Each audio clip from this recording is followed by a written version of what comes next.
Antarctica, not the white, peaceful desert you see in documentaries. The real Antarctica, where the wind doesn't blow, it attacks. Where temperatures fall so low that exposed skin freezes in seconds. Where the ocean doesn't move like water, it crushes like concrete.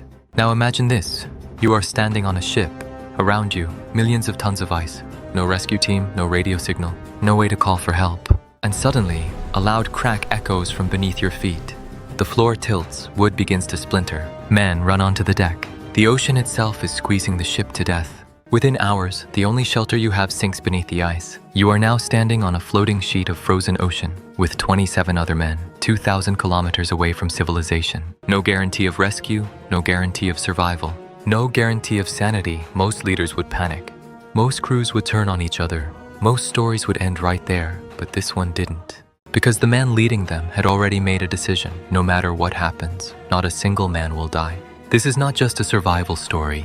This is the story of the greatest leadership test in human history, and the man who refused to let Antarctica win.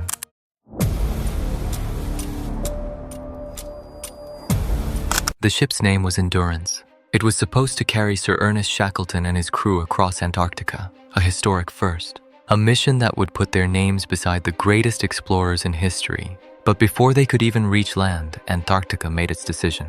The ice closed in. At first it was slow, almost beautiful, sheets of white drifting quietly across the water. Then the pressure began. The sea froze around the ship. For days, nothing moved. Then weeks, then months. Endurance was no longer sailing, it was trapped. And Shackleton understood something before anyone else did. The mission was already over.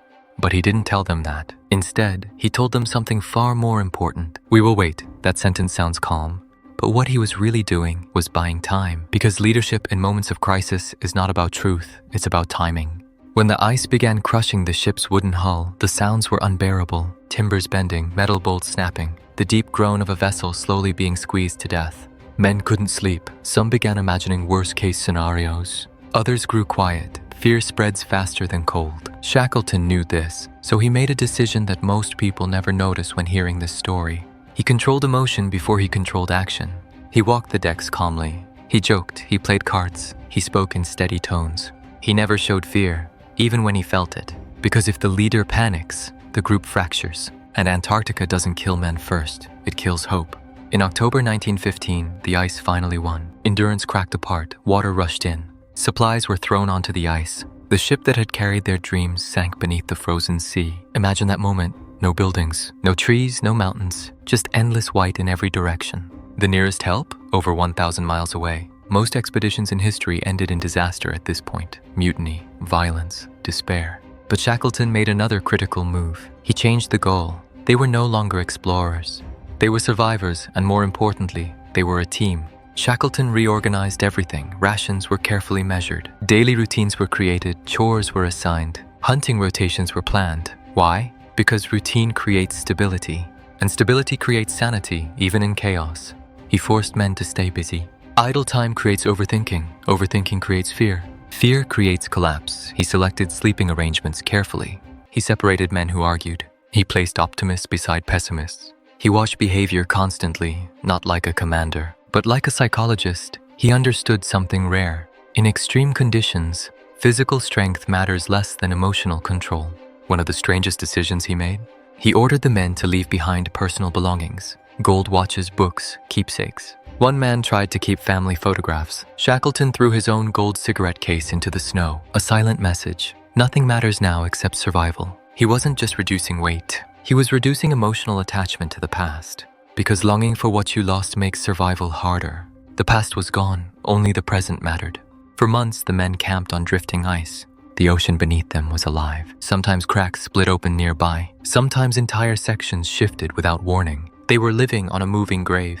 Eventually, Shackleton realized something terrifying. The ice would never carry them to safety. They had to move. 3 small lifeboats, 28 men, freezing ocean. This was not bravery, it was calculated risk. And once again, Shackleton did something different from most leaders. He chose the strongest personalities for the most dangerous boat, but he also took the most difficult personalities with him. Why? Because leadership is not about escaping problems. It's about containing them. He kept potential trouble close. 6 men, 1 small lifeboat called the James Caird.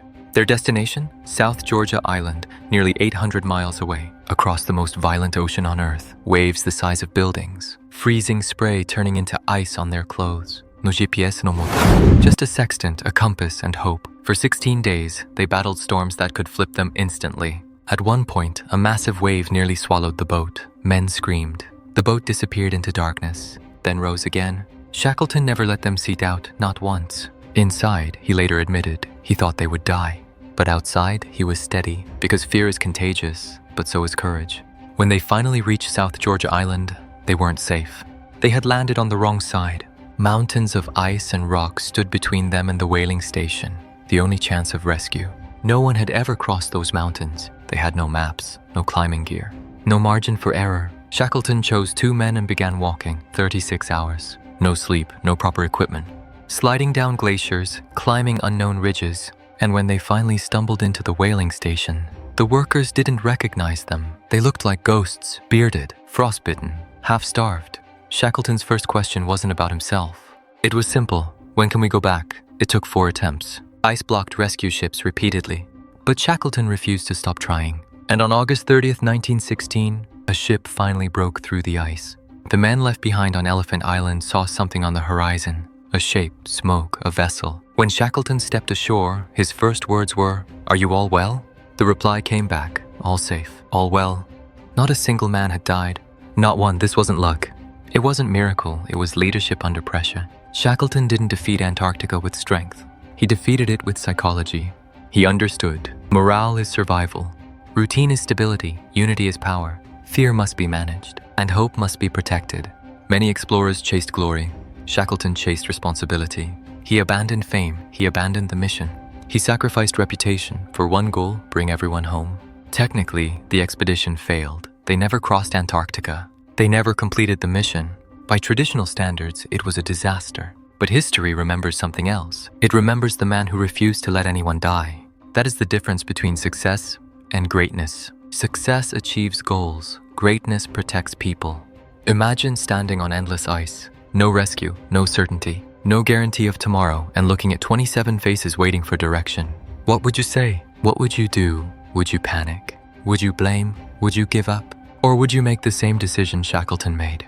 That no matter how impossible it seems, everyone goes home. That is why this story survived. Not because of ice, not because of danger, but because in the coldest place on Earth, leadership burned warmer than fire, and Antarctica lost.